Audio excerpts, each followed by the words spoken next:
So, you know how in Hindu mythology, there are often images of gods and goddesses having multiple arms, right? So they'll have the normal human arms, and then they'll have maybe a couple of other pairs of arms that are holding different things that symbolize different things. Imagine that every human being on earth has those extra set of arms, but they're invisible.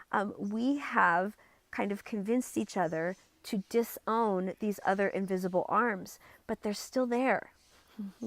We have just cut off our awareness of them, but they're still functioning because they contain, just like those arms and those depictions of the Hindu gods and goddesses, they contain the key to the true desire and the true purpose that we brought into this incarnation. Even though we've divorced ourselves from them and we have convinced ourselves and each other that we should be here with each other, even if it means we're throwing our emotions at each other, rather than remembering the bigness of who we are. But these appendages are still moving and interacting with the world and with people and with energy. But you don't realize that that's you.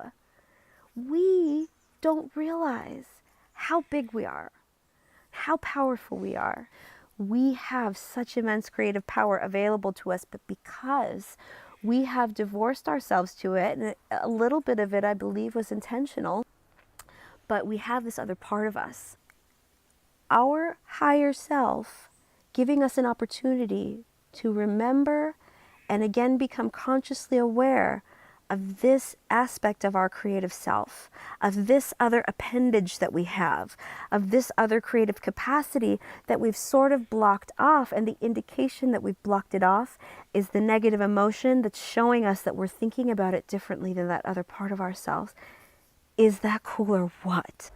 Negative emotion is actually the universe and the bigger part of you trying to help you remember who you are and why you're here.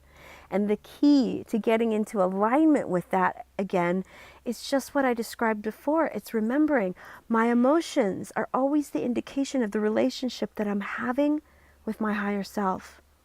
If I'm feeling positive emotion, I'm thinking and perceiving in a way that's very, very similar to how my higher self is seeing and perceiving.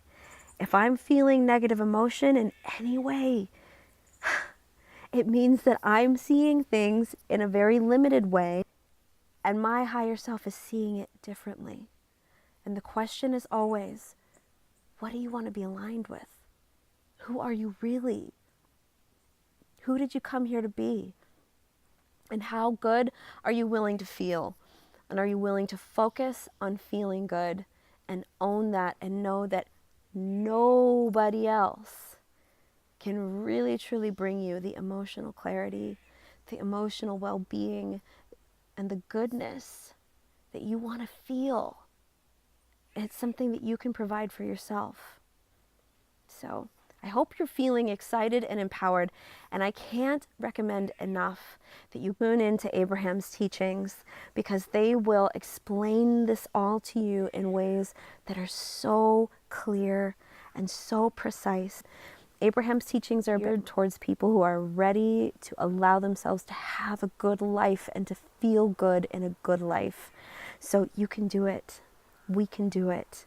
You are more resourceful and powerful and creative and capable than you're probably giving yourself credit for at this point.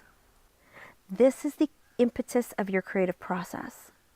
Anytime that you feel a negative emotion, that is your higher self and the universe giving you an opportunity to reclaim your power by coming back into alignment with who you really are. And so no longer do we have to be on this quest to try to dig up and get out all of the stuff that might be in our way. We can't do that anyway. It's because those are the breadcrumbs of the journey. It's not meant to happen all at once. We're not supposed to get to the final destination. These are turn-by-turn GPS instructions. And if you settle into the cockpit of your human vehicle, this body and this mind and these emotions and these senses that we have to navigate in this world, and you realize that anytime something really important comes up that's going to inform you of the next step of your evolution and the next phase of your creative process, it's going to feel like negative emotion.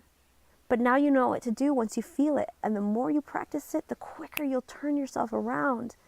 And you'll find yourself right back on track, blissfully on your path, enjoying this journey of life. It's meant to be enjoyed. We are meant to have fun. I believe it with everything that I am, and I wish for you to be able to find that for yourself. Good luck, many blessings on your journey of unfolding. Namaste.